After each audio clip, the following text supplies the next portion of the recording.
Profundo negócio aí, viu? Forte o negócio. Forte, somos rebeldes. Ai, meu Deus. O nome desse episódio vai ser RBD. Porque não sigo as demais. Ai, ai.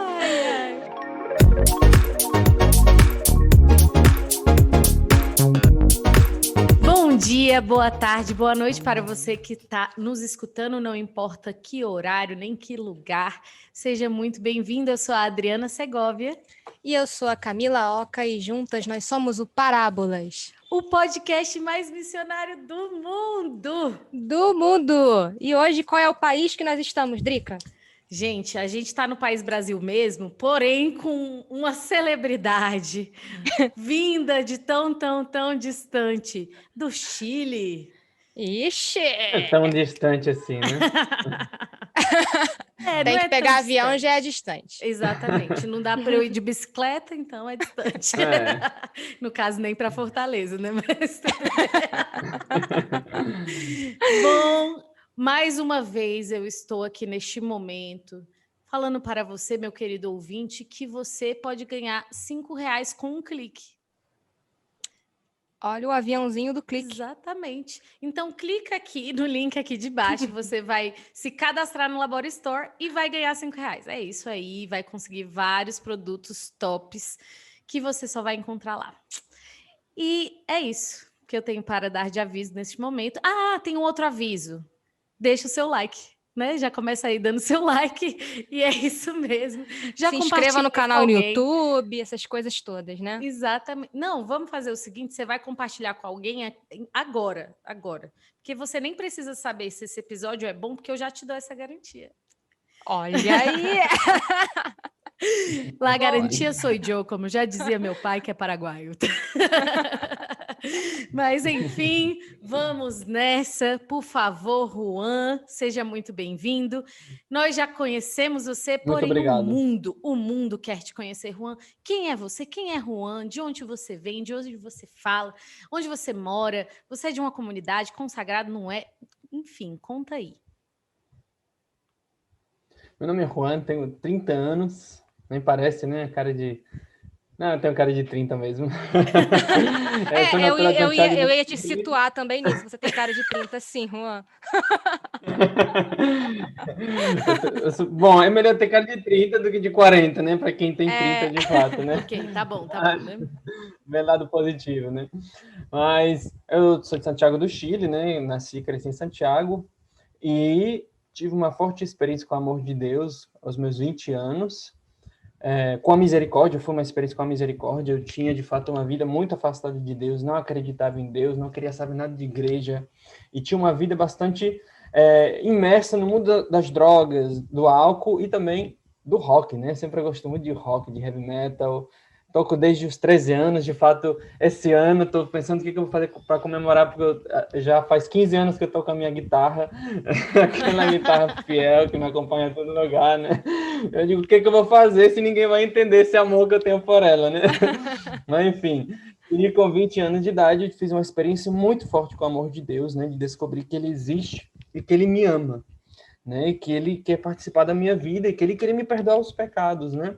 E aí comecei uma vida nova. A partir dessa experiência, comecei a caminhar na igreja, comecei a conhecer Jesus, me apaixonei perdidamente por ele, quis conhecer a Sagrada Escritura, a vida de Jesus, a pessoa de Jesus presente na Sagrada Escritura, me apaixonei pela igreja, ia para missa todos os dias, mesmo naquele tempo de questionamento, de não entender nada, mas eu ia atraído por alguma coisa, ia lá e perguntava tudo, né? E por que vocês se param? O que significa aleluia? O que significa isso? Por que você se ajoelha? Eu não entendia nada, mas eu queria estar. Porque era atraído por um amor, né? Por um amor maior, né? E poucos anos depois, 1 ano e meio, 2 anos depois, já me senti chamado a ser missionário na comunidade Shalom, como comunidade de vida. E no ano 2013, eu fui em missão para o Uruguai, para Montevidéu, como jovem missão dentro né, da vida missionária da comunidade de vida, né, da comunidade Shalom. No ano seguinte, fui para o Rio de Janeiro, conhecia aí meu lado carioca, entendeu? Esse lado malemolente, né? Entendi. Aí, morando no Rio, posto plantado. Primeiro ano né, dentro do caminho da comunidade, né? Fui para o discipulado do Eusébio, no Ceará. Depois fiquei 3 anos em Brasília, onde Olha também aí. tinha uma experiência... tá vendo? Tive uma experiência fantástica lá. Eu consagrei a minha vida a Deus na Catedral de Nossa Senhora Aparecida. Fiquei de 2016 até 2018. Início de 2019, quando eu fui enviado novamente em missão para a Diaconia Geral, que é a sede administrativa, digamos assim, da comunidade, né? Onde está o governo geral, onde está também o governo da comunidade, né? Digamos assim, se tem o serviço a todas as missões, né? E meu trabalho particular aqui é muito legal, trabalho na assistência de formação. Isso quer dizer o quê? Que eu sou super formado, que eu não preciso nada de formação. Não, não é isso. Mas quer dizer que dentro da assistência de formação tem vários setores, e o meu é de conteúdo. Isso quer dizer que a minha missão é poder produzir conteúdo, passando também tanto a experiência de Deus que eu tive, né, quanto o caminho da formação cristã, né, o conteúdo que contribua com a formação cristã, porque a primeira experiência com o amor de Deus é apenas o início de toda uma vida de configuração a Cristo, para o qual a gente também precisa ser formado, né? Porque a gente vem com todas as mazelas do mundo, eu que diga, né? Então também a gente vai se formando a nível humano, a nível espiritual, a nível intelectual, e de alguma forma eu faço minha contribuição. Hoje, meu trabalho principal vai na escrita de livros, escrita de artigos, e também na parte da pregação, né? Me toca dar bastantes cursos, me toca também dar bastantes pregações. Antes da pandemia era ao vivo, hoje é virtual, e bendito seja Deus. Muito feliz, muito encontrado, e procurando crescer, né? Procurando crescer e partilhar essa experiência com o amor de Deus, que transformou a minha vida, e que com certeza também transformou a de vocês, né? E a de tantas pessoas, né? Louvado Verdade. seja Deus. Bom, ele fez uma introdução tão boa, Camila, que a gente vai... Você me deu uma pergunta filosófica tão profunda que eu, poxa... Não, você tá certo, você tá certo. Certíssimo. Então, a gente já vai para um momento, assim, super esperado dos nossos episódios, que é exatamente o momento que todo convidado fica, assim, com o coração apertado. Mas o Juan, ele é tão descolado que ele já tá, assim, ó, de boa. Tá de Vou boa? ver se eu fico tão de boa, né? Com que isso aí. Pois então, vamos fazer a cumbuca da unção, Drica, com ele? Vamos, por Já favor. é a hora? Já é a hora. Já é a hora. Então, vamos escolher um tema. Vamos lá. Peguei um tema, povo de Deus. Vamos ver. Tan, tan, tan, tan. Isso? Não, esse aqui é marmelada. Ok.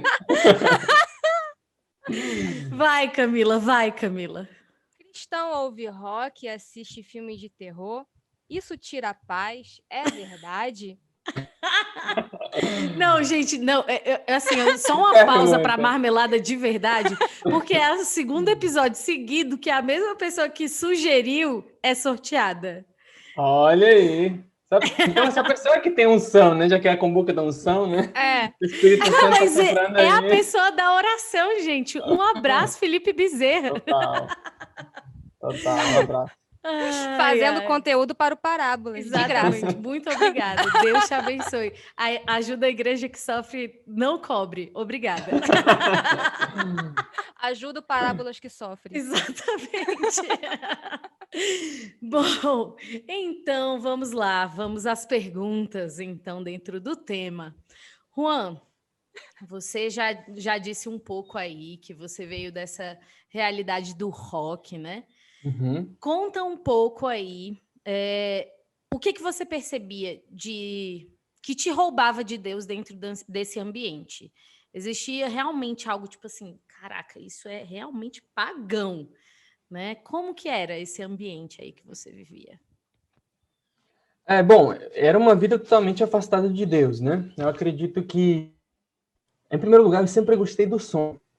Sempre. Eu lembro de eu criança, 8 anos, 7 anos, ficar do lado do rádio, e aí tinha para botar a fita cassete, né, e botar o REC, né, para gravar, para você né? Tipo assim, o que tava passando no rádio, você gravava e ficava escutando depois. Não sei se era assim com vocês. Eu fazia isso direto. Sim, eu né? lembro. Fiz muito Pronto, isso. aí depois você escutava e tava passando a música e de repente passava o nome da rádio, né? Tum, tum, tum, FM. Aí depois continuava a música, né? Pronto.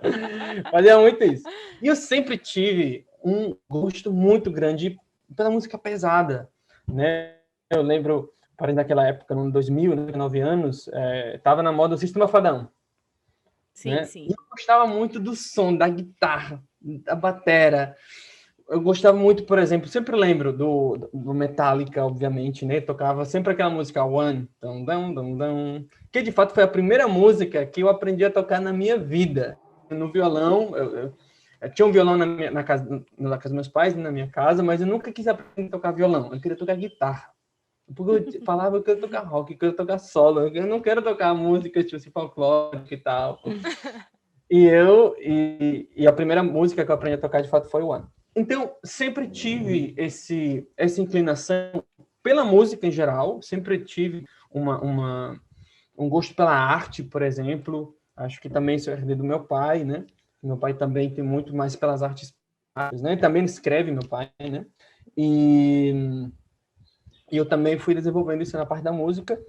E sempre tive uma predileção por esse estilo de música. Então, na medida que fui crescendo, fui me tornando adolescente, 11, 12 anos, já tinha os meios também para escolher, né? Eu gosto disso, eu gosto daquilo, né? Sempre fui escolhendo o rock. Também pela guitarra, porque os melhores músicos são os do rock metal, viu? Com todo respeito.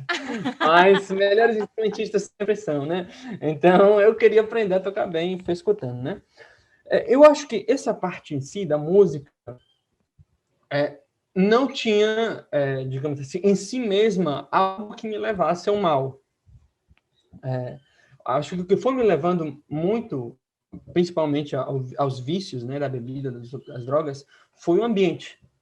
Porque, de fato, o ambiente que se cria não é um ambiente muito saudável, né? Você não vai para um bar, escutar uma banda tocar e fica ali, sei lá, falando de Deus, lendo o evangelho. Não, pô. Você vai lá Tomando beber, tomando suco. Então a galera Bebendo leite, fica... né? Exatamente, né? E tem muita promiscuidade, tem muita violência, tem muita agressividade. Então acredito que, no meu caso, foi muito isso que me envolveu. As amizades, por exemplo, sempre fui muito sociável, né? Então fui desenvolvendo amizades. Já com 17 anos criei a minha própria banda e que nos foi muito bem em Santiago, no ambiente underground, thrash metal. A gente ficou conhecido bastante rápido. Até hoje tem galera que pede pra gente voltar, né? Se for procurar os vídeos aí da banda, até hoje tem o pessoal que pergunta, que quer saber o que foi acontecer com a banda. Alguns colocam, não, o vocalista virou pastor evangélico, né? No caso sou eu, né? Virou crente. Mas Ai, gente. ele é missionário, ele mora no México, tipo assim, ninguém sabe, né? E também não fico querendo responder, né? Mas assim, todo esse ambiente acho que foi me levando realmente a uma vida afastada de Deus. E a parte da religião em si mesma, por uma questão acho que foi por uma questão de não querer me submeter aos preceitos religiosos, tanto de culto, principalmente para missa no domingo. Eu não entendia o que era missa, então para mim não fazia sentido. E os preceitos morais, porque eu queria viver aquilo que eu vivia nesse ambiente: sexo, drogas e rock and roll. Então, isso foi me levar. Acredito que nesse sentido a música fomentou dentro de mim essa vida afastada de Deus. Contudo, eu não acredito que a música é ruim em si mesma. Aí nós podemos falar em duas coisas: ritmo e letra, mensagem. O ritmo das músicas não tem nada de errado. Música pesada, música rápida. Ao contrário, é algo que encaixa, digamos assim, com o meu jeito de ser. Eu sou uma pessoa muito inquieta, vocês duas sabem, porque as duas conviveram comigo. Então, eu sou muito inquieto. Eu realmente tenho essa questão de querer resolver as coisas logo, de fazer muita coisa, de uma vida ativa. E acho que o metal, o rock pesado, tem essa energia. Ele em si mesmo, a música, ele passa uma energia. Então, quando eu escuto uma música muito parada, cara, tá faltando alguma coisa, tá faltando velocidade, tá faltando peso, tá Diz o faltando Gota guitarra. que falta bateria, geralmente. Pois Pois é. Então, tipo, assim, a música, pelo menos, é uma coisa que sempre encaixou. E até hoje, pelo menos, quando eu paro para escutar a música em si, que eu gosto não tenho um gosto tão variado de música, eu escuto música clássica, eu gosto um pouquinho de rock também, digamos assim, mais clássico, mais light, mas principalmente rock pesado, né? E eu encontro na música aquele movimento, inclusive um quê de agressividade, porque a vida tem agressividade. A vida em si, toda a vida humana, tem um certo, eu posso dizer, um conflito. Existe um conflito que gera violência, entenda o que eu estou falando, né? Que é uma violência que nós voltamos para o cristianismo, nós podemos entender como a própria violência de coração. Né? Aquela luta por viver o evangelho é uma agressividade muito grande. Por exemplo, vamos falar aqui de práticas muito concretas para nós. O jejum. O jejum é uma violência muito grande. A castidade, a continência sexual, cara, é uma violência muito grande, uma agressividade muito grande, né? Nós podemos ver que, claro, aquilo que se desperta certamente quando tem um fundamento cristão, não tem por origem o ódio, né? Tem origem a caridade, o amor de Deus e essa violência que nós precisamos fazer contra o pecado que habita em nós. Mas se expressa de alguma forma também esse movimento que é próprio da vida humana e próprio da vida cristã. Isso em relação à música. Quando nós falamos em relação à mensagem, tanto em letra de músicas, quanto em imagens de capas de CD, e principalmente com o testemunho e atitude dos músicos de muitas dessas bandas, aí de fato nós precisamos fazer um crivo. Por exemplo, eu gosto muito de Slayer, e até mesmo o vocalista é chileno, mas eu não escuto mais, porque eles são abertamente satanistas, mesmo que o Tom Araya, o vocalista, diga que ele é cristão. Não tem condição de escutar uma música. Juan, certo? Não tem condição de escutar uma música que fala de oferecer cultos a Satanás, que fala Deus nos odeia a todos, que fala eu nunca quis ser um discípulo de Jesus. São as letras das leis. Eu nunca poderia escutar isso aí, porque ofende aquilo que eu sou. Entendendo? E é necessário ter consciência de que aquilo que nós escutamos, enquanto mensagem, entra em nós. Não tem como fugir. Mesmo que eu, certamente, eu posso não entender a letra, ou eu posso, digamos assim, não entendê-la tão bem, né? Não entender tão bem a letra, exatamente o que as palavras dizem, mas eu estou recebendo uma mensagem que, de alguma forma, fica dentro de mim. Então, vai me afetar, né? O mesmo diga-se em relação às artes visuais.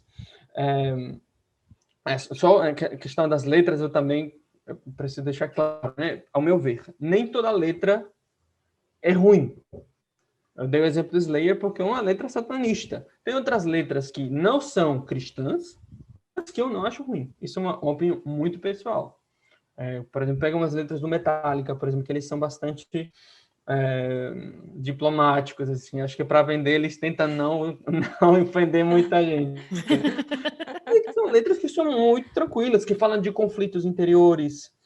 Tem até uma letra, uma das músicas mais conhecidas, que chama Blackened, do álbum Unjustice for All, que fala do meio ambiente. Fala que o mundo está entrando, tipo assim, tá sofrendo, né, porque o povo não cuida do meio ambiente. Claro que eles falam de uma forma mais violenta, o mundo vai acabar, não sei o que, essas coisas assim.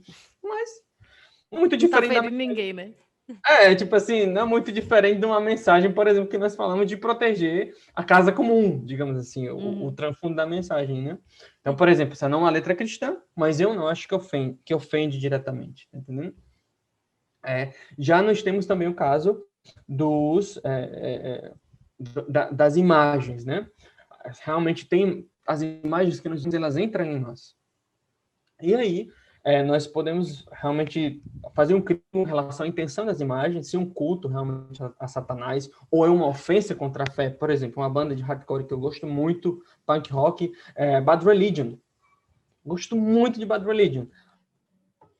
Mas não convém. Qual é a logo do Bad Religion? É uma cruz com um proibido, né? Com uma linha em cima.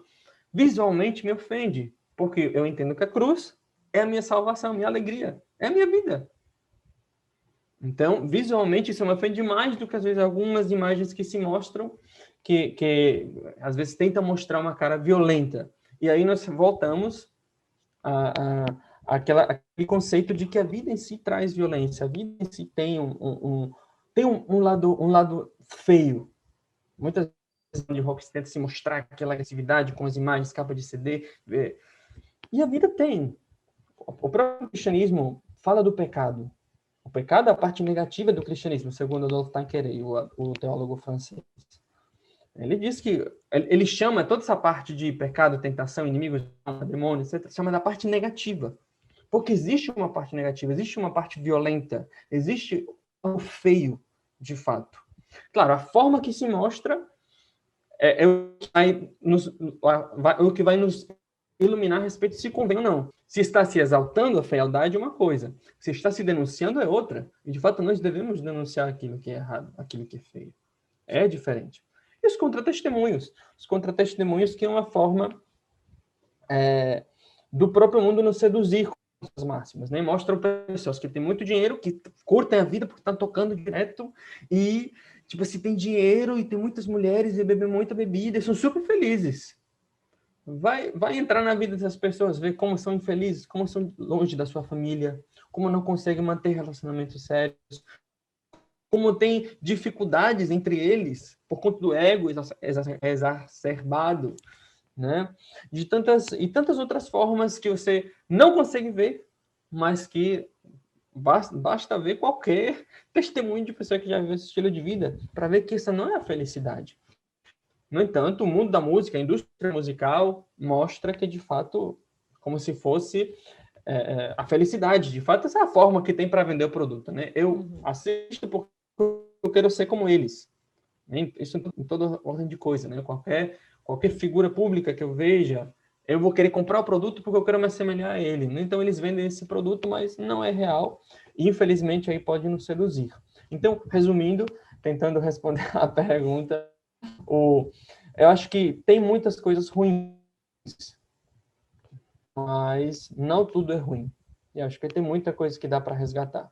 E eu poderia fazer exatamente a mesma reflexão sobre qualquer estilo de música. Pop. Qual é a diferença do pop? Do forró. Por exemplo, a gente escuta aqui no Nordeste muito forte o forró, né? A gente escuta forró católico, as famílias dançando. Mas quantas pessoas pecam escutando forró? Quantas pessoas vão para um baile de forró, para um forró, para fornicar, para adulterar, para ver a promiscuidade, para usar drogas? Então, e até mesmo as letras, né? Até letras, nesse sentido das letras. Exatamente, a ofensa a letra muito ofensiva, a mensagem. Então, se mostra com uma roupagem mais alegre. Já é um rock muitas vezes mostra uma denúncia de um mal e mostra com uma roupagem mais forte, mais, digamos assim, negativa, para justamente evidenciar ainda mais. Sim. Mas em si mesmo, eu não acho que seja ruim. Agora, todos precisamos estar conscientes que tudo que entra pelos nossos sentidos fica na nossa alma e deixa alguma mensagem. Deixa. Algo vai acrescentar na minha vida ou algo vai diminuir na minha vida. Tudo. Qualquer livro que eu ler, qualquer filme que eu assistir, qualquer música que eu escutar, qualquer conversa que eu tiver, qualquer imagem no Instagram que eu ver, tudo vai ter alguma consequência na minha alma, na minha vida. Tudo. Disso a gente não pode se furtar. O que é que vai afetar mais é aí onde está a questão, né? O que vai afetar mais, da forma que vai nos afetar, é onde nós precisamos fazer o discernimento. Mas a gente não pode se furtar do fato que vai nos afetar. Sim. Antes, eu tenho mais perguntas sobre essa primeira pergunta, né? Principalmente acerca de filmes, mas eu queria trazer nessa conversa, uma conversa que eu e você tivemos uma vez lá no passado, sobre a revolução que o rock trouxe para a humanidade e a revolução que o cristianismo trouxe para a humanidade. Sim. Quais são as semelhanças dessas revoluções, né? Sim. Quero que você fale um pouco sobre isso. Sim, lembro-me muito bem dessa nossa conversa. O rock, ele sempre se caracterizou por trazer uma mensagem de rebeldia, de contestação, de oposição àquilo que está estabelecido, sempre. E aí você pega desde os primórdios, o blues, por exemplo. O blues nunca quis criar um movimento político, ele queria se lamentar. Nasceu justamente da escravidão dos negros nos Estados Unidos, né? E depois disso vem o Rhythm and Blues, que aí já tem as primeiras bases, né, de quando você mistura música de salão com blues, bota um ritmo mais animado, e depois nós temos os primeiros indícios de rock and roll, com Bill Richard, Buddy Holly, e por aí vai, que eles traziam uma mensagem totalmente inovadora e que era ofensiva de alguma forma, né? Eles eram rebeldes na sua época. Hoje a gente vê esse cara tocando e você vai dizer, pô, que coisa antiga. Elvis. Esse cara de coisa da minha avó, Elvis. Mas naquela época era muito rebelde. Sua avó era rebelde, então, né? Mas imagina, pensa só, o que significa a expressão rock and roll? Rock and roll é uma expressão de sexo. É uma forma de... uma expressão sutil, disfarçada de chamar o sexo. Gente, é uma forma de chamar. Também não. E, de fato, quando foi cunhado esse termo, foi justamente para chamar os jovens que entendiam, que conheciam essa expressão para as festas que aconteciam nos salões, né, dos Estados Unidos. Eram negros tocando música para brancos, né, que se falava, então também era um escândalo. E eles queriam chamar para o que era novo, era novidade, tinha aquela picardia, tinha aquela rebeldia, de fato. Acho que essa é a palavra, né? Era rebeldia, era algo, né, que saiu dos esquemas, né? E depois isso foi evoluindo. Você pega já o Woodstock, por exemplo. O que o Woodstock canta? O Woodstock canta, claro, a gente lembra muito das drogas, da gente pelado lá nos shows, mas você para ver num contexto de guerra, o que o rock canta? Paz. Rock pede paz. John Lennon, all we are saying is give peace a chance. Um hino de paz no meio de quê? De uma guerra. Porque sempre tem aquela questão da rebeldia. O mesmo você pega para o heavy metal, que aí já também é um tempo, principalmente nos Estados Unidos, de muito conservadorismo religioso. Então eles começam a falar de quê? De Satanás. Para contestar, para poder causar aquele mal-estar, né, naquilo que está estabelecido. E por aí vai. Isso a gente pegar todos os ramos, punk rock, thrash metal, sempre é para responder alguma coisa. O cristianismo até mesmo se tornou um dos alvos de muitas bandas, né, de muitas linhas de rock, de metal. Tem o black metal, por exemplo, que essencialmente é satanista, né? Se vê como estabelecido hoje. Mas paremos para pensar um minuto. Se de fato, então, hoje, é obedecer aquilo que está estabelecido. Veja bem, historicamente o cristianismo nunca foi, na sua origem, nunca foi aquilo que está estabelecido. De fato, quando você fez a pergunta, não estava conseguindo lembrar se foi no Evangelho ou foi em algum livro que eu li, mas esses dias eu escutei a expressão rebeldes cristãos. Mas fala dos rebeldes cristãos, né? E de fato, nós vemos as suas origens, né? Onde que nasce o cristianismo? Nasce no meio do judaísmo, e eles são rejeitados. O próprio Cristo foi crucificado, né? Todos os apóstolos, fora João, eles foram martirizados. E João, mesmo não morrendo martirizado, ele sofreu muitas dores de perseguição. Por exemplo, se diz que ele foi jogado num caldeirão de óleo fervendo, né? Que ele finalmente morreu exilado, né? Na ilha de Patmos, na Grécia. Então, ele também passou pelos sofrimentos para ser cristão. Era normal naquela época, quando você ia se batizar, quando Paulo falava de morrer com Cristo, não se entendia apenas no sentido sacramental como é hoje, se entendia no sentido literal muitas vezes. Se você queria ser cristão, você tinha que se preparar para morrer mesmo.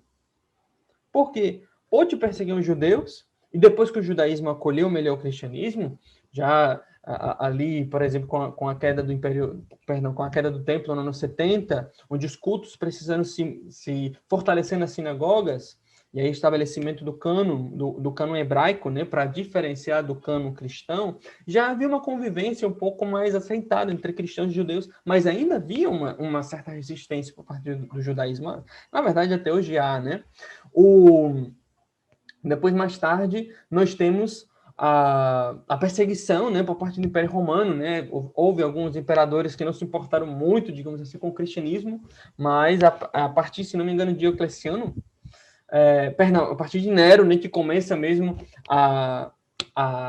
queimar a cristão. perseguição, né? Exatamente, a queimar os cristãos, né? Que dizem os historiadores que às vezes faltava lenha, né? Para crucificá-los, né? Perto de Roma. A própria morte de São Pedro e São Paulo, e depois, né, o imperador Diocleciano, e por aí vai, toda essa perseguição dos cristãos demonstra que o cristianismo nunca foi digamos assim, foi feito para ser o estabelecido. O reinado de Cristo, porque a gente pensa qual a imagem mais clara do estabelecido, do sistema, um rei. Hoje nós não temos, porque nós não temos monarquia, uma imagem muito distante para nós, a imagem do rei. Talvez hoje seria para nós um presidente, primeiro-ministro, né? Mas o rei é forte porque é um cargo vitalício, né? Digamos assim, real, e que tem uma linhagem, que esse pressupõe uma linhagem, né? E quando se fala do reinado de Cristo, a gente entende que o reinado de Cristo é o reinado do crucificado, não o reinado político. Por isso que a inscrição que o declara rei é na cruz. Então, o próprio rei, que é Cristo, é um rei crucificado. Tendo uma contrariedade, como o próprio Simeão diz, né, no Evangelho de São Lucas, um sinal de contradição. O rei, mas que reina servindo, lava os seus pés dos discípulos e diz para os seus discípulos, eu vou estabelecer rei. O que aconteceria se viesse um rei com o seu conselho, né, aqueles mais próximos, e ele fala, cara, agora eu vou estabelecer meu reinado. O que vai acontecer com vocês? O mesmo que aconteceu, por exemplo, eles devem ter pensado, o que aconteceu com Josué, quando eles entraram na Terra Prometida, conquistaram a Terra Prometida e distribuíram as terras. Vamos distribuir as terras aqui, cada apóstolo vai ser aqui um governador. E ele disse o quê? Vamos perseguir vocês. Se o mundo me odiou, vai odiar vocês também. Vão levar vão expulsar das sinagogas, e ainda vai ter gente que vai matar vocês achando que está servindo a Deus. Não pode se pensar que o cristianismo foi feito para ser estabelecido. Hoje, na nossa vida, estamos falando um pouquinho de história também, recorrendo um pouquinho à Sagrada Escritura, mas na nossa vida. Cara, imagina um jovem que chega na faculdade com a namorada, namora com a namorada 3, 4 anos, e ele diz, não, a gente não tem relação sexual, não. O que tu acha que a galera pensa do cara? Se não fala nada, que piadas é o mínimo que pode acontecer, né? Discordâncias e argumentos de por que é bom experimentar antes de casar para ver se é a pessoa certa, para ver se é química sexual, não sei o quê, não. O mínimo são piadas. Se não, o que deve estar pensando, inclusive dentro de si, pode até rejeitar as pessoas. Esse cara tem algum problema. Esse cara é viado. Ou essa mulher está com outro, né? Porque ele não está dando satisfação a ela, então está atraindo. São pensamentos mundanos. E que o cristão tem que enfrentar quando se depara com esse mundo. Um cristão, por exemplo, que tenta viver na retidão as suas relações profissionais, onde ele, por exemplo, não quer ser corrupto, onde ele não quer, onde ele não acede, por exemplo, a trapacear em diferentes oportunidades, quando as tem, de ganhar mais trabalhando menos, ou merecendo coisas que ele... aliás, alcançando coisas que ele, na verdade, não merece, e ele diz, não quero. Eu não vou ser desonesto. Ele pode até perder o trabalho. Tá entendendo? Eu estou falando apenas para dar exemplos de que o cristianismo, ser cristão hoje, é ser rebelde. E você tem que ter muita mais coragem para ser cristão do que para você deixar o cabelo grande, usar brinco e usar a camiseta do demônio. Eu digo por experiência própria.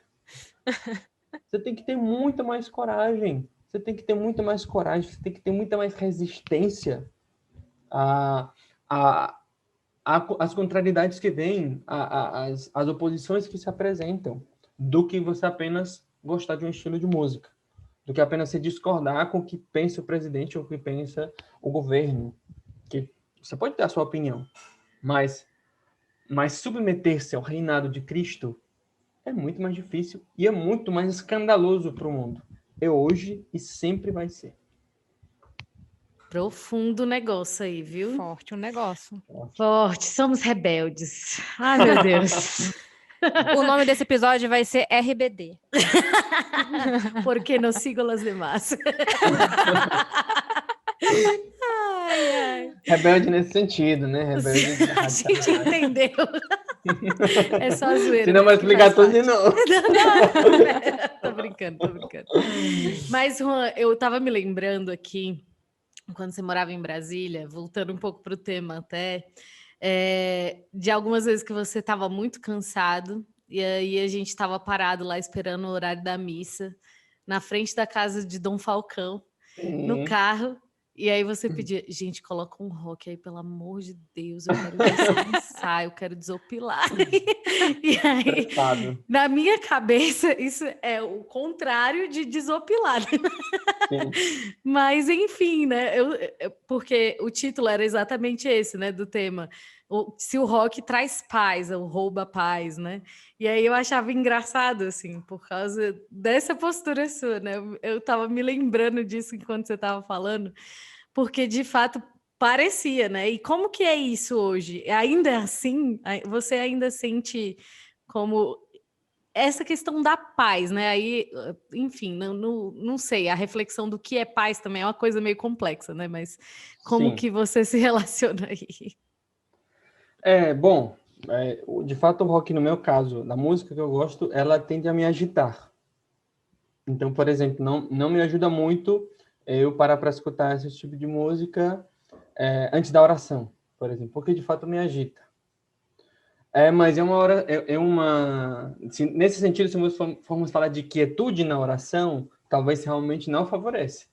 Talvez favorece muito mais escutar, por exemplo, eu gosto muito de Hillsong, né, daquela banda Sim. protestante, né? Desse Ministério de Música, não sei qual a denominação, mas É uma igreja, eu acho, eles são. Eu acho que pronto. é. Gosto muito da música deles, eu diria que é a banda cristã que eu gosto, assim que eu gosto mais, que eu escuto com frequência, e eu realmente vejo os efeitos em mim diferentes, isso aí não pode se negar. O que gera em mim o rock, por exemplo, nesse caso que você comentava, né, de desapilar, é porque ele me prende.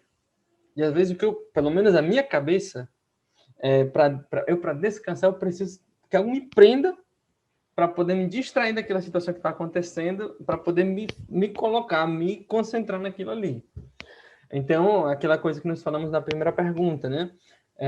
Nós precisamos estar conscientes de que tudo entra em nós e tem alguma consequência. Naturalmente, se eu vou escutar música muito agitada, vai acabar me agitando de alguma forma, né? Agora, qual é o efeito dessa agitação? Por exemplo, se eu estou um pouquinho para baixo, talvez é bom que eu coloque, né, uma música para me dar ânimo, para me colocar para cima, né? Por exemplo, eu gosto de fazer atividade física. Aliás, eu preciso fazer, né? Até para minha saúde, né? Mental. E tem muitas vezes que eu não estou muito afim, que eu não estou muito meio desanimado, mas eu vou e coloco essa música e começo a me animar e vamos embora. Agora, como eu disse, com a oração é diferente. Eu acho que tem o mesmo efeito, né, dos filmes, por exemplo, né? Acho que já valeria a pena também entrar nessa questão dos filmes, sua pergunta sobre o Sim, filme de sim. terror, né? Sim. Eu acho que tudo que nós falamos sobre a música aqui daria para ser aplicada à questão dos filmes. As imagens que eu vejo, os sons que eu escuto, a mensagem que o filme traz, ele vai de alguma forma me afetar, né? Então eu preciso ver se me ajuda a me levar para Deus. Por exemplo, se um filme que está passando uma mensagem, digamos assim, que não é a mensagem do cristianismo, uma coisa é não passar a mensagem do cristianismo e outra coisa é passar uma mensagem contrária ao cristianismo. Né? Por exemplo, que não fala de valores cristãos, não fala de uma mensagem explicitamente evangélica, não mesmo com um filme espírita, um filme de macumba, um filme de alguma coisa que mostra positivamente algo que é contrário, né? Nesse caso, eu tenho que ver, será que isso me afeta na minha forma de ver a minha vida, ou seja, a minha fé, ou seja, o que for, né? Por exemplo, se falou há algum tempo essa questão do Harry Potter, né? Pode assistir o Harry Potter, pode assistir o Crepúsculo. Acho que não é uma Crepúsculo. questão... Crepúsculo, gente, é melhor não assistir o Crepúsculo, mas é tipo assim, é por Não é causa nem do uma filme questão mesmo. ideológica, né? Não, é uma Pois questão de roteiro, de produção, assim que aconteceu. Pois é. Nada contra aí, se você gosta. Pois é. Aí, por exemplo, você para ver. Será que isso... O que isso me me ensina, né, digamos assim, se de fato eu acho que isso vai afetar a minha forma de compreender a minha fé, então realmente convém não assistir. Mas se não vai me afetar, qual é o problema? Por exemplo, eu estou falando aqui já da inteligência, do meu entendimento, da compreensão, que essa é uma das faculdades da nossa alma, a compreensão, a inteligência, né? Das funções é justamente a compreensão. Mas já vai entrar também na parte dos afetos, por exemplo, entra mais na parte dos apetites. Se eu assistir um filme que eventualmente vai despertar coisas em mim, o que ele vai despertar? Ele vai despertar para mim uma sensação de medo. Será que a sensação de medo é boa? Por exemplo, vamos assistir um filme Invocação do Mal. Rapaz, eu fiquei morrendo de medo com esse filme. Eu nunca vi. Invocação do Mal, o ritual, né? O ritual, né? O ritual. O ritual eu inclusive, consegui assistir. muito. Invocação do Mal não consegui assistir. O Exorcismo de Emily Rose. Medo também. Eu dormi, pô. Cara. Caraca, Drica. Não, eu juro pra você, eu acordei, ela tava lá. 1, 2, 3, 4, 5, 6, 7. Eu fiquei uma semana sem dormir, dormindo no chão do quarto dos meus pais, sem conseguir dormir. Pois é, não, é pesado. Esses filmes deixam. Então, aí você precisa olhar. Eles vão despertar em mim um medo desnecessário? Eles vão me deixar, tipo assim, vão atrapalhar o meu sono, por exemplo?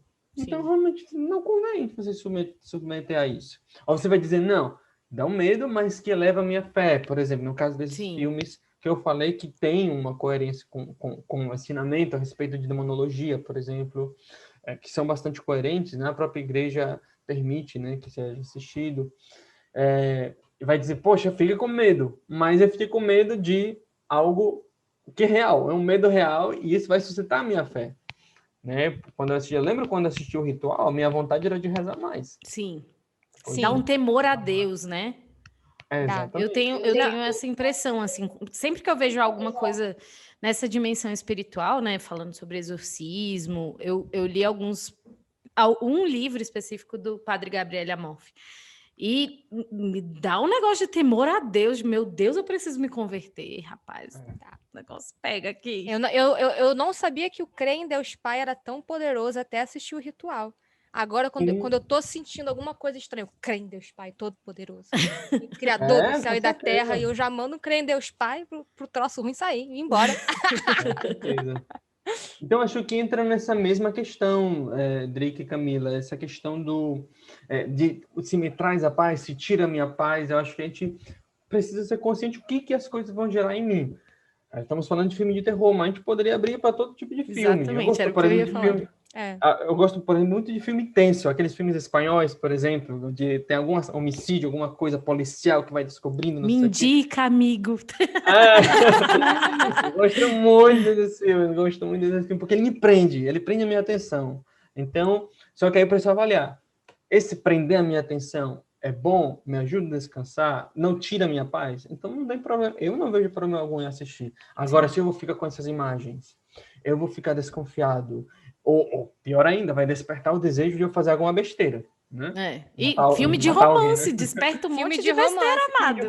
Desperta besteira nas pessoas. Filme de romance, o que eu sempre falo quando eu vou pregar sobre castidade, é justamente, assistir pornografia é pecado mortal, de fato, não tem pra onde ir.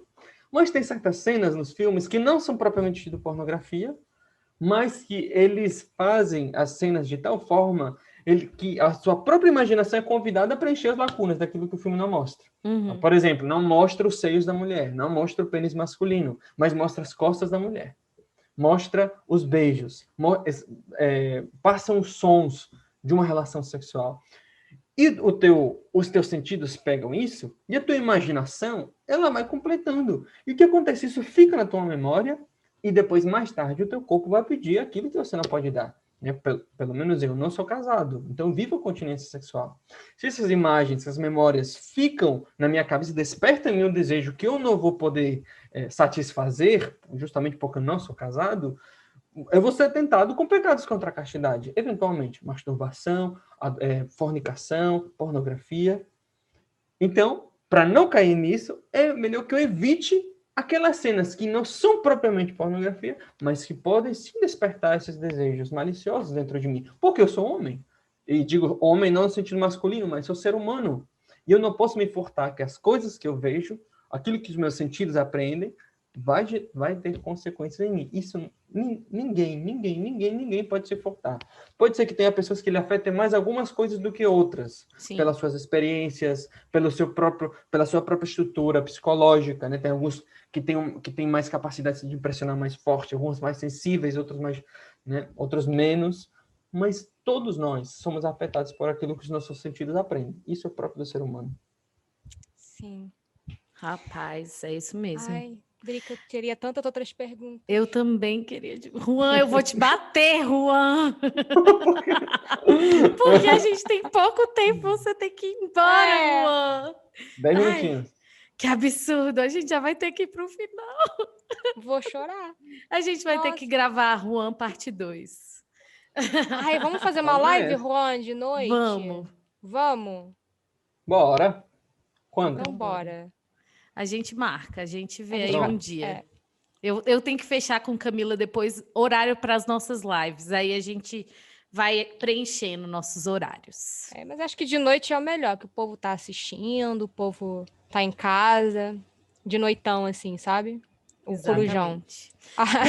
Juan, eu não sei se você já viu algum episódio do Parábolas, porém, este é um momento que você tem uma encrenca pela frente, ou não. Ou é um momento, assim, que Deus vai agir, o mundo se converterá, e enfim. Que é o momento... Qual é a parábola desse episódio? Tan, tan, tan. Você pode pegar uma parábola existente para aplicar esse episódio, ou você pode criar uma do zero, barar uma parábola, não tem problema. Barar. Vala, gente. É o chileno falando vala, gente. Era para vir com esse preparado? Porque eu não... Não, ninguém pode preparar porque o tema é sorteado. Essa é a pegadinha do Parábolas mesmo. Quando Jesus, lá na praça, falando para um povo, qual era a parábola que ele ia falar sobre o que rouba a paz do coração do homem? Ou a parábola que ia revolucionar a vida do homem? Todas? Todas. Ou a parábola do jovem rebelde, né? Já tem a do jovem rico.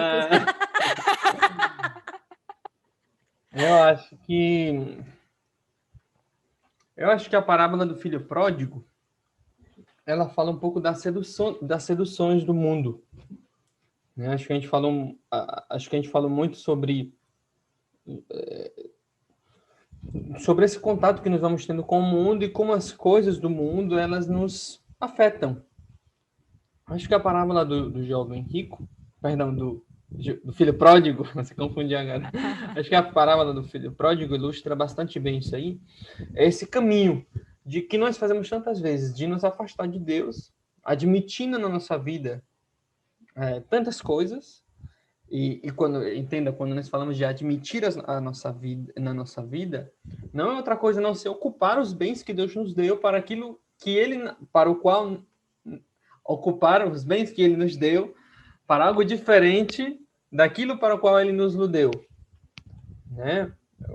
De pegar a herança, né, do Pai e malgastá-la, né? No nosso caso, pegando os nossos sentidos que foram dados para louvar a Deus e expô-los a coisas que nos afastam de Deus, né? Aqui nós falamos de música, falamos de filme, mas tem tantas coisas, né? E esse poderia ser, acho que uma forma de ilustrá-lo, né? Os nossos sentidos, de fato, foram dados para louvar e bendizer a Deus. Todo o nosso ser, o nosso corpo, a nossa alma, as potências da nossa alma, justamente porque, através dos olhos, por exemplo, que nós contemplamos Cristo crucificado e ressuscitado, por exemplo, os discípulos, né? O tato, eles tocaram, Tomé colocou o dedo no lado aberto de Jesus.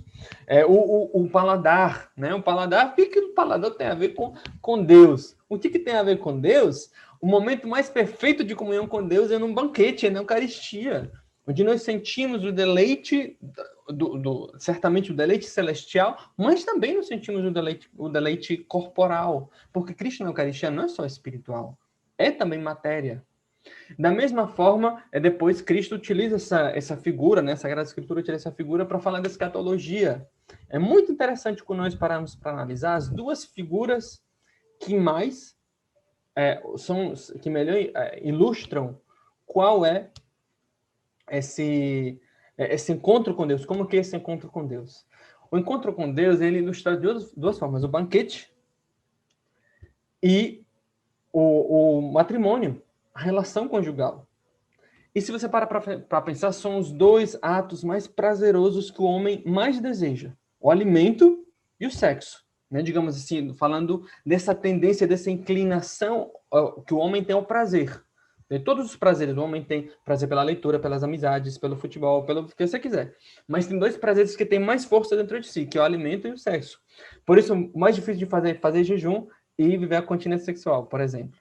E nós temos essa tendência, né? Deus colocou justamente para que nós nos aproximássemos desses atos para nossa autopreservação.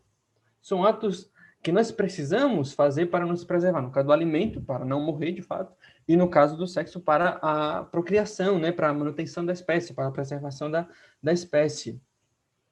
É diferente, por exemplo, do respirar. A gente não sente prazer por respirar. Ai, que respirada deliciosa. Ai, que respirada deliciosa, né? Ai, tudo que eu precisava agora era respirar. Nossa. Quer um pouco d'água? Não, eu queria respirar. Não, ninguém... Pelo amor de Deus. A gente não sente prazer no respirar, mas a gente sente prazer nas outras coisas. Deus coloca o prazer para nos levar a isso. E veja bem, as duas figuras com as quais Deus ilustra a comunhão plena com Ele no paraíso, no céu, é através dessas duas figuras, que de fato que nós vemos no Gênesis, né, que Deus coloca o homem, a mulher, e diz: sede fecundos e multiplicai-vos, e ele também fala do alimento, né, de se servir da criação. E aqui também nós vemos completando-se no Apocalipse. E é muito interessante porque, às vezes, são essas tendências ao prazer, né? Estou fazendo essa contextualização para dizer que o homem é um ser que deseja o prazer, que se inclina ao prazer. E muitas vezes, por essa inclinação ao prazer, é que nós acabamos nos deixando levar como esse filho pródigo, que ele queria experimentar do prazer. Só que o prazer maior do homem é muito além daquele que os sentidos são capazes de dar. O deleite do alimento corpóreo nem se compara com o deleite do alimento celeste. A visão daquilo que é belo nessa vida, uma pintura bonita, uma mulher bonita, um ícone, nem se compara com a visão beatífica, a visão de Deus como ele é. Nem se compara, e por aí vai. Então, acredito que, para encerrando essa questão da parábola, acho que talvez o convite de Deus para nós seja esse retorno à casa do Pai. Retorno à casa do Pai. Não mais se entregar livremente, às vezes até inconscientemente, achar que nada vai nos afetar, achar que nada vai mexer com a gente pode assistir tudo, escutar tudo, ver tudo. Mente blindada. Tudo. E sem problemas. Na verdade, quando pensamos isso, estamos agindo como filho pródigo, né? Dá-me a parte da herança que me cabe. Os sentidos são meus, o tempo é meu, os atos são meus, eu vou fazer o que eu quiser. Mas voltar para a casa do Pai. Eu sou teu. Meus olhos são teus, meus ouvidos são teus, minha boca é tua, meu corpo é teu, tudo é teu. E em ti, né, em Deus, no Pai, na comunhão com o Pai, é que nós encontramos a verdadeira e plena felicidade e o verdadeiro e pleno prazer e paz. Tá Amém. certo. Amém. Juan, nós temos mais 3 pontos aqui da nossa conversa. Eu estou desesperada com o seu horário.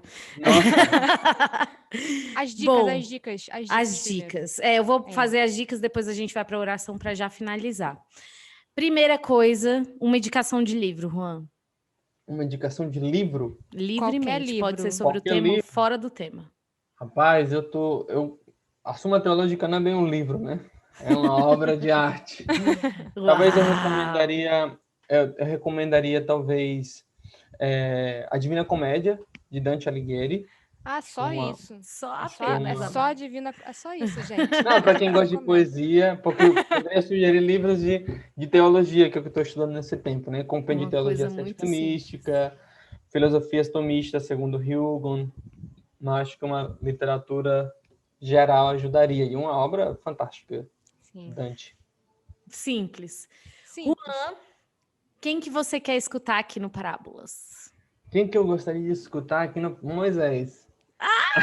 Me dá o contato, Juan. Tá tudo certo. Juan, você vai fazer essa ponte? Juan, É sério isso? você tem que mandar uma cartinha e colocar debaixo da porta do Moisés. Não tem problema, Juan. Juan do céu. Eu não sei, eu acho que vou ficar toda nervosa. Ah, Igual a primeira vez que eu gravei com o Moisés. Eu fiquei toda nervosa, fiquei suando, nervosa. Foi? Meu Deus do céu. até hoje eu fico numa... Vamos dizer, oi, Juan, tudo bem? Ai, ele olhou pra mim. Eu falo, tudo bem? Moisés, para quem não sabe, é o fundador da comunidade Shalom, a qual nós 3 fazemos parte. Bom, Deixa eu pensar. Eu gostaria, talvez, de ver o Dudu. Dudu da Dudu. Comunidade de Vida. A gente também. Fazendo barulho. Acho que ele tem um papo interessante. Sim. Tá Tá certo.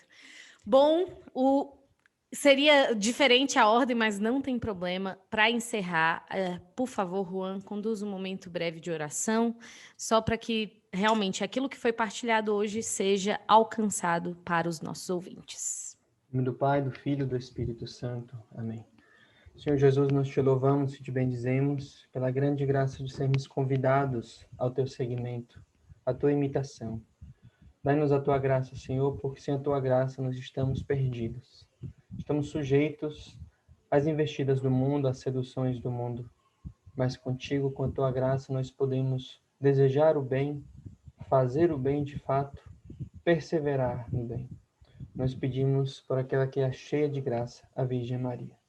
Ave Maria, cheia de graça, o Senhor é convosco. Bendita sois vós entre as mulheres. Bendito é o fruto do vosso ventre, Jesus. Santa Maria, Mãe de Deus, rogai por nós, pecadores, agora e na hora de nossa morte. Amém. Em nome do Pai, do Filho e do Espírito Santo.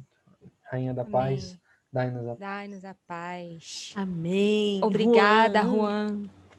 Eu que agradeço pelo convite, espero ter ajudado. Demais, Viu? demais. Nós somos suas fãs. Eu que sou de vocês. Você estava na nossa lista inicial, né? A gente sempre fala quando tem um convidado da lista inicial, a gente fala, você estava na lista inicial. Valeu. Pensamos no Parábolas e pensamos em você. Deus abençoe. Boa missa. Deus abençoe, boa missa. Venha nos visitar, Juan. Venha. Seja em Deus Vitória quiser. ou em Brasília. Eu me despenco para Brasília. Ou em outro lugar Tá que bom. daqui a pouco a gente vai anunciar. Olha, passando essa pandemia, vamos sim, viu? Tá Vamos, certo, vamos, tá por certo. favor. Então, Deus se abençoe. você ainda não deu o seu like, por favor, deixe seu like e compartilhe esse episódio com algum amigo seu. Deus te abençoe. Shalom. Shalom, beijo.